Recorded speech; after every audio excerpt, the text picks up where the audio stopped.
Welcome friends. PSC miscellaneous exam 2023কে লক্ষ্য করে আমরা শেষ মুহূর্তের প্রস্তুতি হিসাবে যে প্র্যাকটিস সেটগুলো আলোচনা করছি তার আজকে প্র্যাকটিস সেট 14, অর্থাৎ আজকে আমরা 14 নম্বর প্র্যাকটিস সেট আলোচনা করব।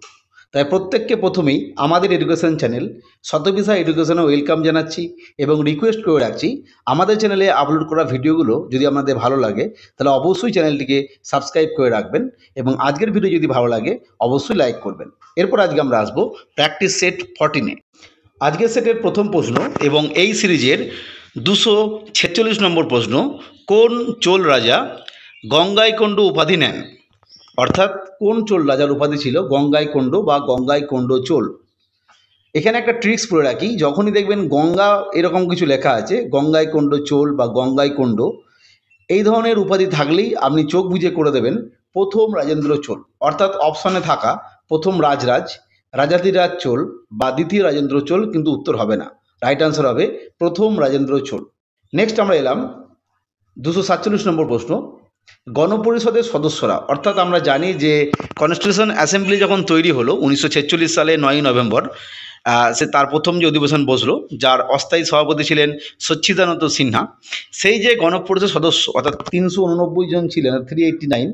পরবর্তী সময়ে মুসলিম লীগ যখন ত্যাগ করলো গণপরিষদ, সেখানে সংখ্যাটা কমে গেল। এই সদস্যরা কোথা থেকে এলেন? অপশন এ, প্রাদেশিক আইনসভাগুলি কর্তৃক নির্বাচিত হয়েছিলেন। অপশন বি, জনগণ দ্বারা প্রত্যক্ষভাবে নির্বাচিত হয়েছিল। অপশন সি, ব্রিটিশ সরকার দ্বারা মনোনীত হয়েছিল।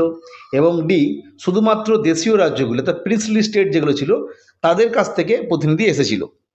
শুধুমাত্র দেশীয় রাজ্যগুলির প্রতিনিধি ছিল এটা তো নয়, ব্রিটিশ সরকার দ্বারা মনোনীত এটাও নয়, এবং জনগণ দ্বারা প্রত্যক্ষভাবে নির্বাচিত হয়েছিল এটাও তো সম্ভব নয় সেই সময়।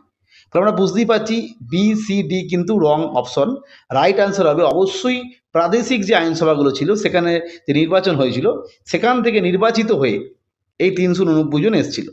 যদিও এর পরবর্তী সময় আমরা জানি যে এখান থেকে কিছু সংখ্যা কমে যাবে। নেক্সট আমরা এলাম 248 নম্বর প্রশ্ন, ভারতের চা গবেষণা কেন্দ্র কোথায় গড়ে উঠেছে?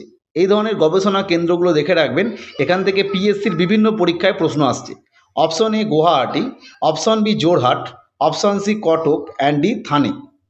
আমরা জানি যে চা গবেষণা কেন্দ্র মূলত রয়েছে আসামে। এবার কনফিউশন যেটা হবে, যেহেতু এখানে আসামের দুটি জায়গা রয়েছে গুয়াহাটি এবং জোরহাট, ফলে যদি আপনি মুখস্থ করে না রাখেন একদম পারফেক্ট জায়গাটা, সেক্ষেত্রে সমস্যা হবে। এবং রাইট আনসার হবে অপশন বি জোরহাট। গুয়াহাটি কিন্তু নয়, আসামের জোরহাটে ভারতের চা গবেষণা কেন্দ্র গড়ে উঠেছে। নেক্সট কোশ্চেন নাম্বার 249, ভারতের প্রথম শিল্পনীতি কবে ঘোষণা করা হয়? Option A 1956, option B 1947, option C 1948 and D 1951। এই যে ইন্ডাস্ট্রিয়াল পলিসি ভারতবর্ষের ক্ষেত্রে এবং 5 ইয়ার প্ল্যান, এই দুটো জায়গা পড়ে রাখবেন। এখান থেকে কিন্তু পিএসসির বিভিন্ন পরীক্ষায়, মানে পিএসসি যে সমস্ত পরীক্ষাগুলো কন্ডাক্ট করে সেখানে প্রশ্ন আসে।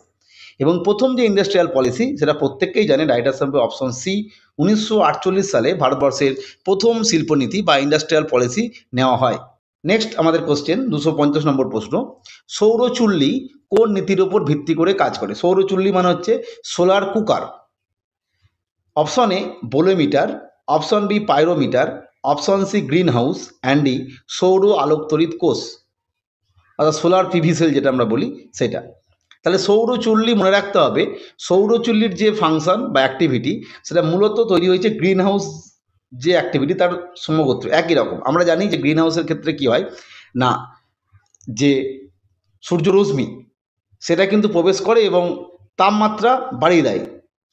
ঠিক সৌরচুল্লির ক্ষেত্রে সে একই রকমভাবে সূর্যরশ্মি গ্রহণ করা হয় এবং সেখানে হিটটা বাড়িয়ে দেওয়া হয়। এটা হচ্ছে সৌরচুল্লির কার্যনীতি। বোলোমিটার তো আমরা জানি যেটা ইলেকট্রোম্যাগনেটিক যে রেডিয়েশনগুলো রয়েছে সেটা পরিমাপ করতে ব্যবহার করা হয় বোলোমিটার। আর পাইরোমিটার হচ্ছে মূলত উচ্চ তাপমাত্রার পরিমাপ করতে পাইরোমিটার ব্যবহার করা হয়। নেক্সট আমরা দেখব পরবর্তী প্রশ্ন 251 নম্বর প্রশ্ন, মহাত্মা গান্ধী অসহযোগ আন্দোলনের সময় প্রধান প্রতীক কী ছিল? অপশন এ চশমা, অপশন বি চরকা, অপশন সি টুপি অ্যান্ড ডি লাঠি। লাঠি মানে তিনি যে ওয়াকিং স্টিকটা ব্যবহার করতেন সেইটা।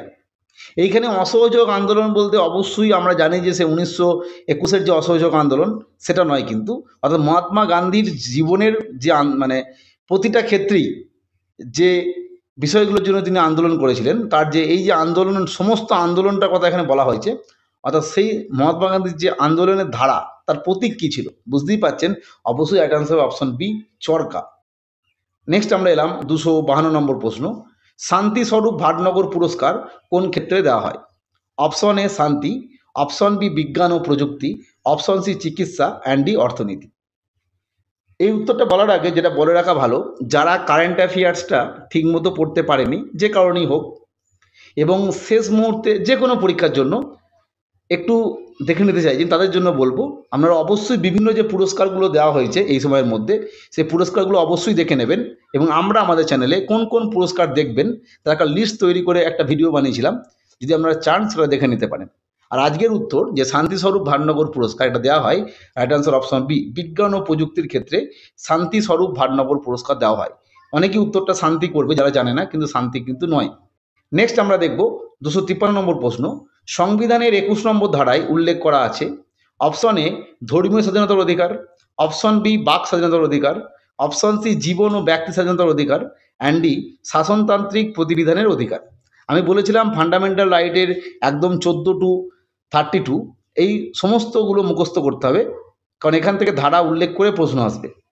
ধর্মীয় স্বাধীনতার অধিকার আমরা জানি যে এটা মোটামুটিভাবে 25-এর পর থেকে লেখা আছে 28 পর্যন্ত।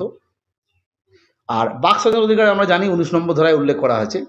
আর সাংবিধানিক প্রতিবিধান অধিকার যেটা হচ্ছে কনস্টিটিউশনাল রিমিডি, অর্থাৎ 32 যেটা, অর্থাৎ বি আর আম্বেদকর যাকে সংবিধানের আত্মা বলেছিলেন সেই ধারাটা, অবশ্যই যেটা পড়ে থাকলো অপশন সি, অর্থাৎ জীবন এবং ব্যক্তি স্বাধীনতার অধিকার, এটা উল্লেখ করা আছে 21 নম্বর আর্টিকেলে। Right answer option C. Next আমরা এলাম 254 নম্বর প্রশ্ন। মুকুটমণিপুর বাঁধ কোন নদীর ওপর অবস্থিত? Option A Subarnarekha, option B Dwarakeswar, option C Barakar, and D Kangsabati. আমরা জানি প্রত্যেককেই, বিশেষত যারা বাঁকুড়া ডিস্ট্রিক্টে বাড়ি, তারা এটা খুব ভালোভাবেই জানেন যে মুকুটমণিপুর বাঁধ যেটা বাঁকুড়ায় অবস্থিত, এটা তৈরি হয়েছে কংসাবতী নদীর ওপর। Right answer option D.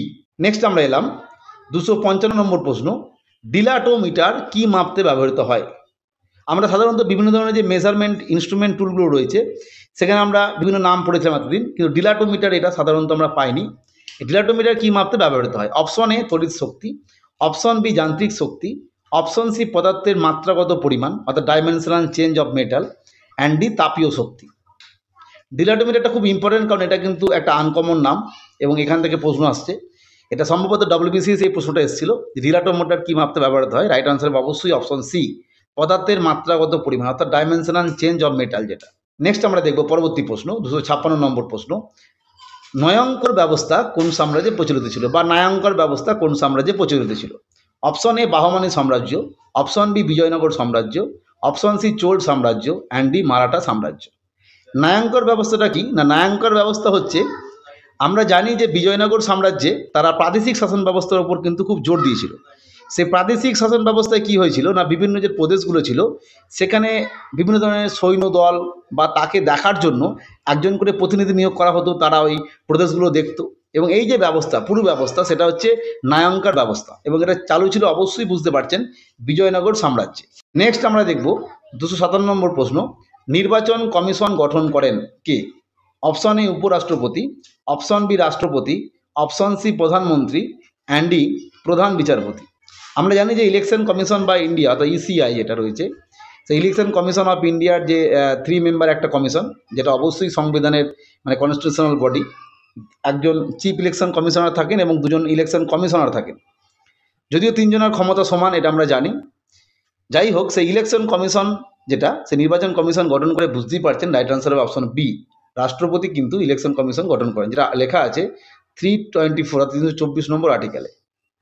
Next যেটা দেখবো আমাদের সেটের পরবর্তী প্রশ্ন 258 নম্বর প্রশ্ন। শুষ্ক বরফ আসলে কি? অপশন এ -23 ডিগ্রি সেন্টিগ্রেড উষ্ণতার বরফ, অপশন বি 4 ডিগ্রি সেন্টিগ্রেড উষ্ণতার বরফ, অপশন সি কঠিন সালফার ডাইঅক্সাইড যেটা সলিড SO2, এবং অপশন ডি কঠিন কার্বন ডাইঅক্সাইড অর্থাৎ সলিড CO2। আমরা জানি যে কঠিন যে কার্বন ডাইঅক্সাইড রয়েছে সলিড CO2, সেটা মূলত হিমায়ক রূপে ব্যবহার করা হয়, এবং এই সলিড CO2টাকেই বলা হয় শুষ্ক বরফ বা ড্রাই আইস। তাহলে option D is the right answer. Next আমরা যে প্রশ্নটা দেখব 259 নম্বর প্রশ্ন। গান্ধীজি প্রভাবিত হয়েছিলেন? অপশন এ লিও টলস্টয় দ্বারা, অপশন বি চার্লস ডিকেন্স দ্বারা, অপশন সি কার্ল মার্কস দ্বারা, অ্যান্ডি আব্রাহাম লিঙ্কন দ্বারা। আমরা এটা প্রত্যেকেই বুঝতে পারছেন যে গান্ধীজির প্রভাবিত হয়েছিলেন অবশ্যই অপশনে লিও টলস্টয় দ্বারা। নেক্সট আমরা দেখব পরবর্তী প্রশ্ন এবং আজকের সেটের শেষ প্রশ্ন, এবং এটা একটা জিওগ্রাফির স্ট্যাটিক জিকে। ভাগীরথী ও অলকানন্দার মিলনস্থল হলো, অর্থাৎ ভাগীরথী এবং অলকানন্দা যেখানে মিলিত হয়েছে তার নাম কি? Option A Devprayag, option B Vishnuprayag, option C Karnaprayag, and D Rudraprayag. এটা বহুবার পরীক্ষায় এসছে এবং আমরা প্রত্যেকেই জানি যে ভাগীরথী এবং অলকানন্দার যে মিলনস্থল সেটা হচ্ছে দেবপ্রয়াগ। এই যে বিভিন্ন প্রয়াগগুলো রয়েছে, মানে দেবপ্রয়াগ ছাড়া বিষ্ণুপ্রয়াগ, কর্ণপ্রয়াগ, রুদ্রপ্রয়াগ, এই প্রয়াগগুলোতে কোন কোন নদী মিলিত হয়েছে সেই নিয়ে আমরা একটা ট্রিক্স আমাদের চ্যানেলে আলোচনা করেছিলাম, যেটা আমাদের শর্ট ট্রিক্স প্লে লিস্টে আছে, আপনারা চাইলে অবশ্যই দেখে নিতে পারেন। যাই হোক, আজকে আমরা 260 নম্বর প্রশ্ন আলোচনা করলাম। পরবর্তী ক্ষেত্রে আমরা আরও দু একটি সেট আলোচনা করব। এই ধরনের আরও আপডেট পেতে আমাদের চ্যানেলটিকে সাবস্ক্রাইব করে রাখুন। আজকের ভিডিও দেখার জন্য প্রত্যেককে অসংখ্য ধন্যবাদ।